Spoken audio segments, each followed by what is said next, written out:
आप जानते हैं कि सामुद्रिक शास्त्र में मैं जो वर्णन करता हूँ संक्षेप में और सटीक वर्णन करता हूँ। यहाँ पर जीवन रेखा जो पतली नारंगी रंग की रेखा है, उसके बगल में मोटी लाल रंग की जो रेखा है वो जीवन रेखा की सहायक रेखा होती है।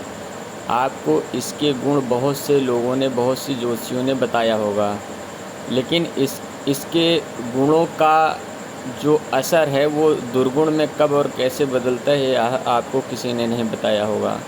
आज हम इसी विषय पर चर्चा करते हैं। जिनके हाथ में मंगल रेखा होती है ये जीवन रेखा की सहायक तो ज़रूर होती है, घटनाओं दुर्घटनाओं में ये सहायता ज़रूर प्रदान करती है, एक अतिरिक्त बल प्रदान करती है और यह व्यक्ति की अपनी आत्मा का होता है।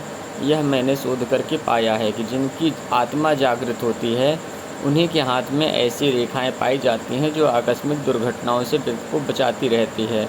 लेकिन इसकी खास बात यह है कि जो व्यक्ति इस हाथ की रेखा का मालिक होता है, यानी जिसके हाथ में यह रेखा होती है, वह उसके चाहे दाएं हाथ में हो अथवा बाएं हाथ में हो, उसको निसंदेह जीवन में हमेशा दुर्घटनाओं से, समस्याओं से बचत होती है।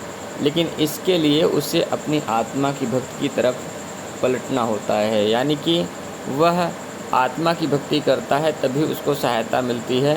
अन्यथा जीवन भर उसको किन्हीं ना किन्हीं कारणों से भटकाव हो करके उसका ट्रैक बराबर बदलता रहता है, भटकाव बना रहता है और उसके जीवन में स्थायित्व तो भौतिकता की दृष्टि से नहीं मिलता जब तक वह आध्यात्मिकता की दृष्टि से अपनी आत्मा की भक्ति करते हुए जीवन में किसी अच्छी तपस्या के मुकाम पर नहीं पहुंच जाता।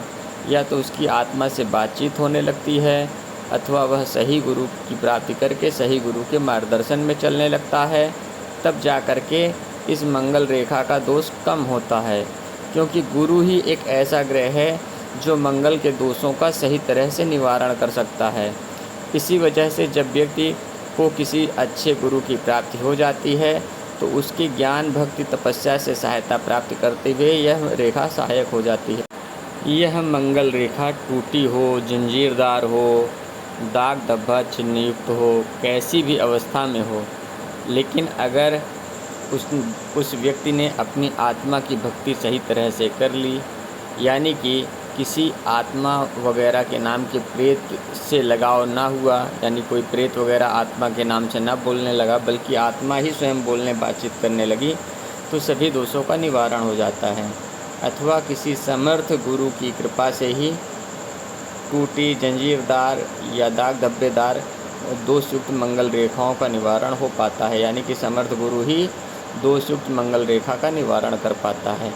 इसके लिए आप समर्थ गुरु की प्राप्ति कीजिए और उसके माध्यम से आत्मा की भक्ति कीजिए तो श्रेष्ठ है।